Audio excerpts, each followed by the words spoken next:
This YCN segment is brought to you by Harris Family Furniture in Plymouth, Laconia, and Chichester.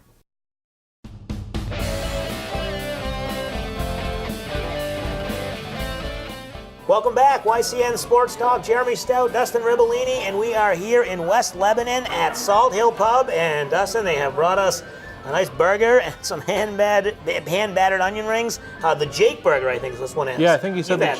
I have. I had the Jake Burger with a nice fried egg on top there. Nothing to beat. I think the best menu item here at Salt Hill. All right, so here at Salt Hill in West Leb, they'll be having the first pint at 9 a.m. on St. Patrick's Day. So Saturday, March 17th, the traditional St. Patrick's Day at all 5 locations. First pint at 9 a.m. They have 4 Irish bands throughout the day. They have obviously corned beef and cabbage, plus other specials, fun prize giveaways, a trip for 2 to Ireland. You have to go to their website, salthillpub.com, and you do not have to be present to win. So there you go. You don't have to stay out till 2 in the morning. Get here at 9 and stay out till 2. It's a long day. Some people will, though. That'll be a long day. For sure. So let's get back into it. We kind of did an overview of the bracket. We're going to try and break down some of these regions. The South and West, we'll start with that. Virginia and Cincinnati, 1 and 2 seed. Virginia has been a number 1 seed a few, 3 times in the last 5 years. Not a lot of success. Cincinnati comes from a conference that some people say isn't that great. Do you trust these two teams as 1 and 2 seeds? I trust Virginia 100%. I think this is the year that Virginia finally gets to the Final Four and possibly beyond. This team, 30 and 2 on the season in the ACC, which I think is one of the toughest conferences in the country. I think this team's for real. Cincinnati, on the other hand, I have some small reservations about. I think that a team that could trip them up is the 3 seed Tennessee. Played Kentucky very tough in the SEC title game, beat them twice this year already. I think Tennessee is a team that could knock Cincinnati off. But Virginia, I think they're going to the Final Four. Yeah, Virginia is balanced. They do have, obviously, some struggles on offense. They're a defensive-oriented team, but they can score. And they've held every opponent to under 70 points. They've never given up 70 points, not even on a bad offensive night against a hot shooting team. So that speaks a lot. In a long season, and like you said, they play all season long. They grind it out. And they win the championship. So it's not as if they tripped up or they faded down the stretch and they got gifted this number 1 seed. They are very deserving. I agree with you. I think they're a team that you got to watch out for, maybe go to the Final Four or the championship game. Who is a team we talked about in the last segment, not really a team outside of the top 4 who could win the thing, but maybe a 5 or lower seed who might give somebody a fight, maybe get to the Elite 8.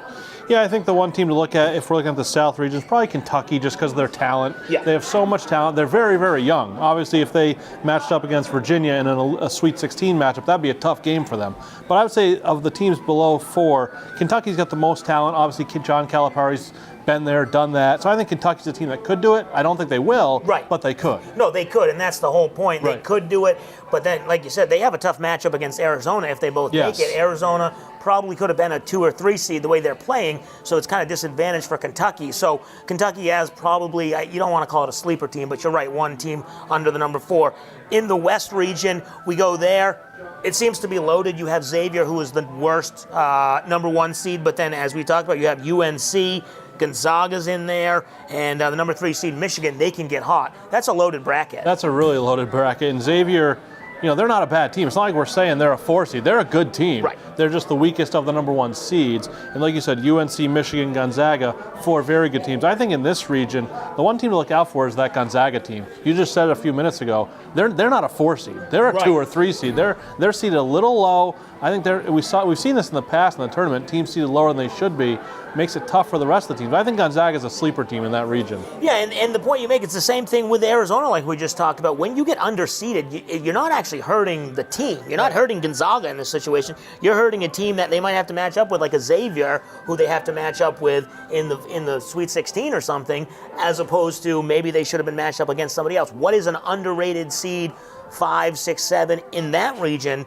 that might be able to make some noise? Anybody in that one? Yeah, this one's a little tougher just because I think the top 4 teams are so strong. Right. I think those 4 teams are so much stronger than any of the top 4 in the other regions.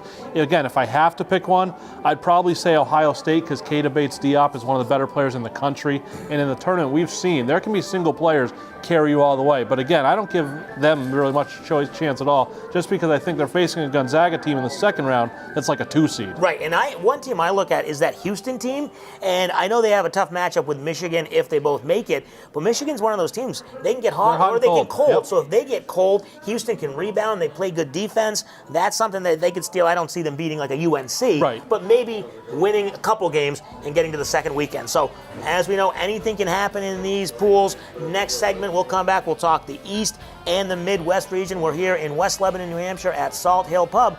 You're watching YCN Sports Talk.